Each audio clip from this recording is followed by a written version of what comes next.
Olá, eu sou a Débora Machado e estamos no Foco. Aqui nós trazemos amigos para contar as suas histórias e as demandas das cidades. Estamos de olho nas eleições 2024. Roda a vinheta.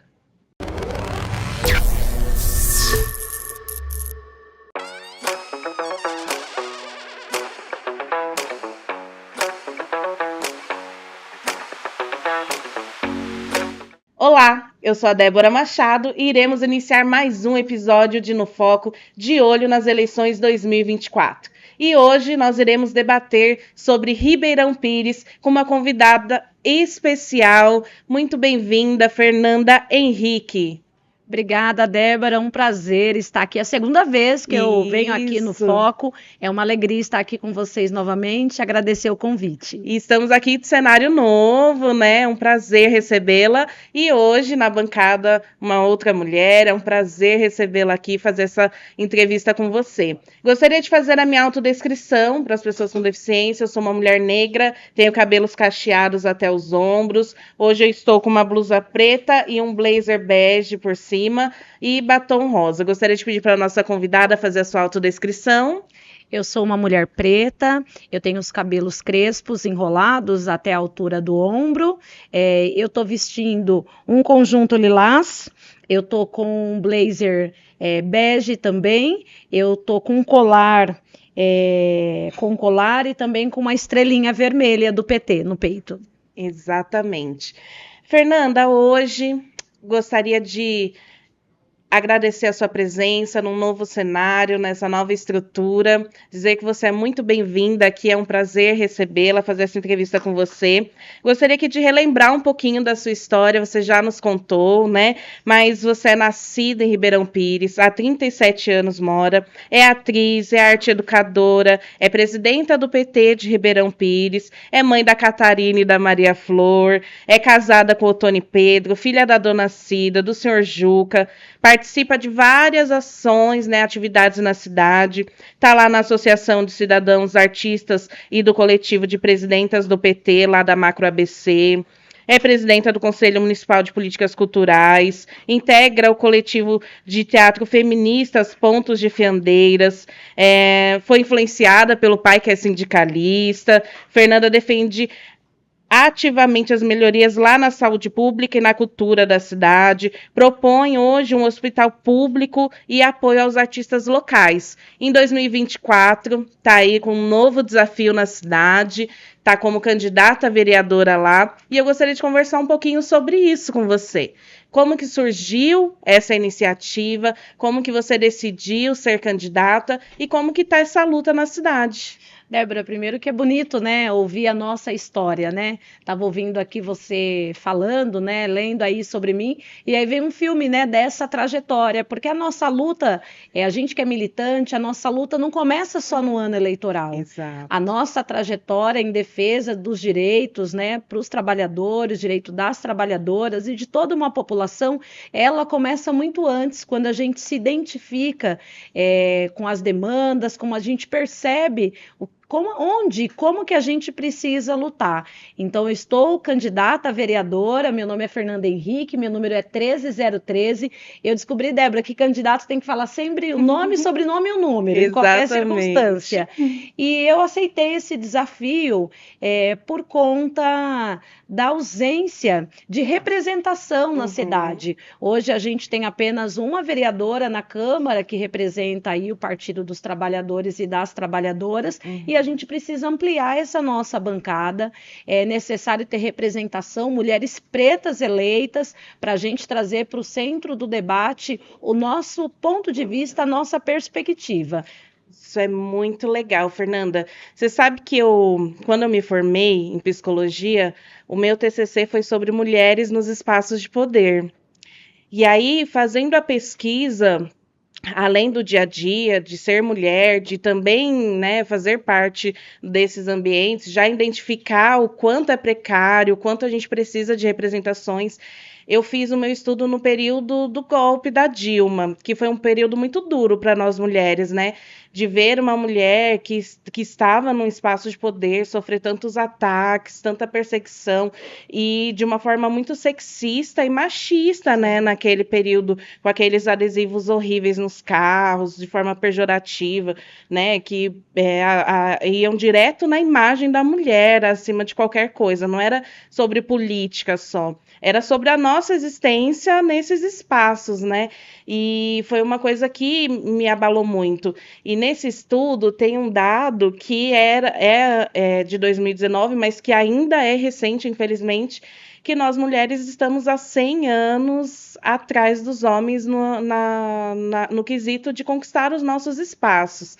E quando eu vejo uma mulher como você trazendo essa informação, se colocando por isso, porque a gente precisa de representações, e eu sei o quanto é difícil, né, partindo desse pressuposto de mulheres estarem se colocando nesse papel, estarem despontando. Então, eu quero que nesse momento você se sinta abraçada. Eu fico muito feliz de ver você neste espaço, e eu tenho certeza que outras mulheres da cidade, de outros locais, vão ter de fato você como esse referencial. Ô, Débora, é legal você falar sobre isso, porque isso já vem dando frutos, né?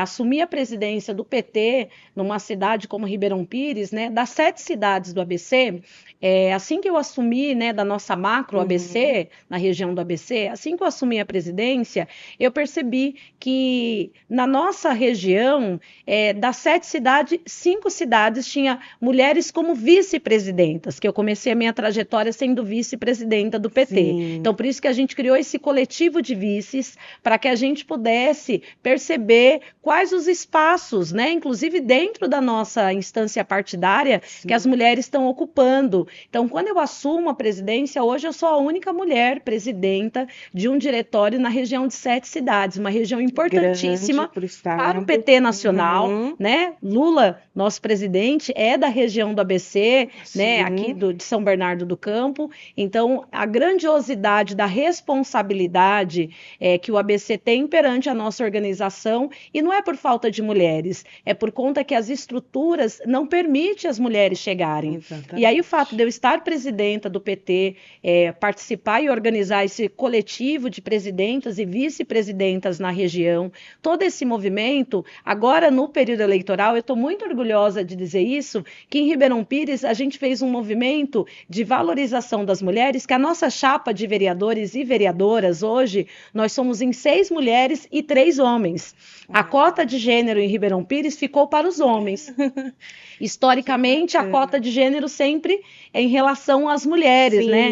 Pelo menos 30% de mulheres na chapa de vereadores e vereadoras. Sim. Em Ribeirão Pires, a gente tem orgulho de dizer que é a chapa de vereadoras, com 30% aí de cota para os homens, não menosprezando a trajetória dos nossos companheiros aguerridos, né? Mas o fato de eu ser uma mulher, estar na presidência, fazer articulação para a montagem da chapa, já encorajou outras mulheres a se colocar nesse espaço necessário. A eleição ela é fundamental, não é só sobre ganhar ou perder. Sim. É assim que a gente organiza a sociedade e organiza também a nossa estrutura a partir de partido, né? Claro. Nesse formato. Então, estou muito feliz, viu, Débora? Que bom, Fernanda. E aí, vamos passar agora para algumas pautas, né, da cidade. Eu sei que lá você tem feito uma luta muito ativa, você está lá no dia a dia conversando com a comunidade, dialogando com as pessoas. Como que está sendo essa recepção? Como que, o que as pessoas estão trazendo para você referente à cidade? O que você tem levantado lá de pauta? Ribeirão Pires é uma cidade que está abandonada, né? Mas você vê uma cidade que sofreu aí uma maquiagem, né? Tem uma faceta da atual gestão, que é o governo do PL, né? O atual prefeito é filho do prefeito que foi cassado. Nós tivemos eleições suplementares em 2022 em Ribeirão Pires. E o prefeito eleito, ele é filho do prefeito cassado. Então, a gente vê ali uma estrutura muito ruim, que o processo democrático precisa avançar mais. Sim. Ribeirão Pires é carente de uma série de demandas, em especial na questão da saúde pública, né? A gente tem um hospital que está sendo construído há muitos anos e essa obra não termina, e toda eleição vem a promessa de terminar o hospital. Sim. E o hospital nunca que finaliza. A gente tem um compromisso lá, o meu mandato, né? Eu estou dizendo mandato porque a gente já está aí em reta de se organizar para que a gente possa, de fato, fazer a defesa.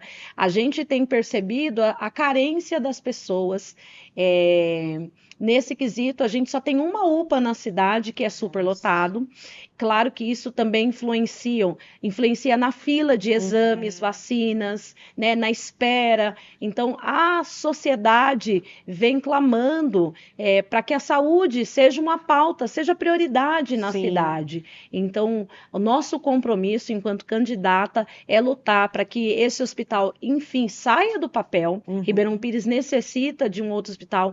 A gente tem lá o Hospital Maternidade, que é o São Lucas, que ele foi inaugurado na gestão da Marinês, foi uma das grandes obras da nossa prefeita Marinês, que já se passaram 20 anos e não se tem coragem, falta coragem em Ribeirão Pires para tomar os passos e as decisões que de fato vai mudar a vida da população, e a saúde, ela tem que ser prioridade. Então, lutar para o fim da obra desse hospital, né, lutar para que a gente possa zerar a fila de espera, tanto para o atendimento médico quanto para exames. É importante também criar mutirões de vacinação, exame, prevenção, tanto para os homens quanto para as mulheres. Então, a gente tem esse compromisso de lutar para que Ribeirão Pires tenha uma saúde de qualidade. Bacana. A saúde é um problema geral, né? Mas a gente vê que algumas cidades a demanda não tem um fluxo, não tem vazão, as coisas ficam muito piores, né? Eu tenho certeza que Ribeirão Pires vai ganhar muito, né, com uma vereadora que tem esse olhar de fiscalizar, de ir para cima, de brigar para que as coisas aconteçam. Hoje a gente tem em várias cidades esse problema, né? Os vereadores estão a cargo dos prefeitos, não conseguem executar de fato o que deve ser feito e o que prejudica diretamente a população, né? Porque quem deveria cobrar, quem deveria buscar recurso, ter alguém que também tem um diálogo direto com o governo federal faz toda a diferença para a cidade, né? Isso é uma questão muito importante também, né? A gente lá tem muito orgulho feito a campanha, né? Nós somos do time do Lula, sou a candidata do Lula nestas eleições. Esse tem sido o slogan, porque a gente quer que Ribeirão Pires, assim como o Brasil, possa voltar a ser feliz. A gente sabe o quanto que é fundamental você ter parcerias e você ter uma relação que faça a cidade, de fato, adentrar nas políticas públicas, né? Aí desenhada e sonhada, inspirada pelo presidente Lula. Tem uma questão muito séria em Ribeirão Pires, Débora, que é moradia. Eu, antes de vir para cá, saí de uma agenda que eu fui visitar uma ocupação, né? Uma comunidade que vive no território de Ribeirão Pires, mas os moradores são, muitos deles, ligados à cidade vizinha, que é Mauá. Então, uma região que fica na divisa com não eleitores, são moradores da cidade, mas não são eleitores da cidade, então ficam abandonados, porque Ribeirão Pires hoje não tem programa habitacional, não temos um programa habitacional. A nossa luta tem sido para que a gente possa vencer essas eleições, para fazer a defesa e garantir o Minha Casa Minha Vida. Né? Ribeirão Pires tem uma especulação imobiliária muito alta, né? Uma cidade maravilhosa de se morar. Ribeirão Pires, além de ser agradável, é uma cidade 100% de proteção aos mananciais. Então, uma cidade que tem um ar, tem um clima super agradável, mas a especulação imobiliária também impossibilita os trabalhadores trabalhadores e as trabalhadoras sonharem com a casa própria. Dignidade, né? Então, a gente tem lá hoje mais de 12 mil famílias que vivem na extrema pobreza. A gente tem pessoas que moram em áreas sem esgoto, esgoto a céu aberto, né, numa vulnerabilidade muito grandiosa, e não temos programas habitacionais. Então, é necessário ter coragem, é necessário fazer um diagnóstico muito sério dessas famílias. Sim. E lutar para que o Minha Casa Minha Vida seja um programa que efetivamente aconteça na cidade de Ribeirão Pires. E para isso, o prefeito precisa fazer gestão com o governo federal. O prefeito precisa estar antenado às pautas. Não dá para ficar com uma picuinha entre partidos e não fazer a lição de casa, que é governar para todos. Exatamente. Né? Lá a gente tem orgulho, eu estou com o Renato Foresto, candidato a prefeito, né? É o Renato Foresto 13, nosso candidato a prefeito, o candidato do Lula, e o nosso compromisso tem sido isso. Vamos ter que fazer gestão com o governo federal, vamos ter que dialogar com o governo do estado, mesmo reconhecendo todos os grandes desafios que teremos no estado de São Paulo, mas é importante manter a postura e ter diálogo para ter gestão e as políticas públicas para saúde, educação, moradia chegar de fato a toda a população ribeirão-pirense. É excepcional. Essa maturidade política que falta para muitos políticos hoje em dia, né? As pessoas de conseguirem dialogar, identificar a necessidade real da cidade e trazer o que é importante para a população, seja ela dialogando a nível estadual, federal, mas é importante trazer o que a população precisa, né? Isso mesmo. Fernanda, você é arte educadora, então, assim, a cultura é uma das pautas prioritárias para você, né? É a menina dos olhos. É, exatamente. E como que tá a cidade, né? Quais são as propostas, o que você vem trazendo, né? Colaborando aí com o plano de governo, o que vocês estão pensando para a área da cultura lá na cidade? Ribeirão Pires é uma cidade que pulsa cultura, assim como todas as nossas cidades, né? O Brasil é um Brasil muito diverso, que tem a cultura popular em especial, de maneira em todos os cantos, né? Os 4 cantos, e Ribeirão Pires não é diferente. Ribeirão Pires, a gente tem uma veia cultural, uma veia artística muito latente, vivemos grandes momentos de valorização, de crescimento, né? Hoje eu sou trabalhadora da cultura, tenho muito orgulho de dizer isso, né? Que eu sou trabalhadora da cultura graças a políticas públicas municipais, né? Tivemos lá a honra de ter oficinas de teatro, né? Oficinas de dança, de música, que possibilitou os artistas e os cidadãos compreenderem o que seria ser trabalhador da cultura.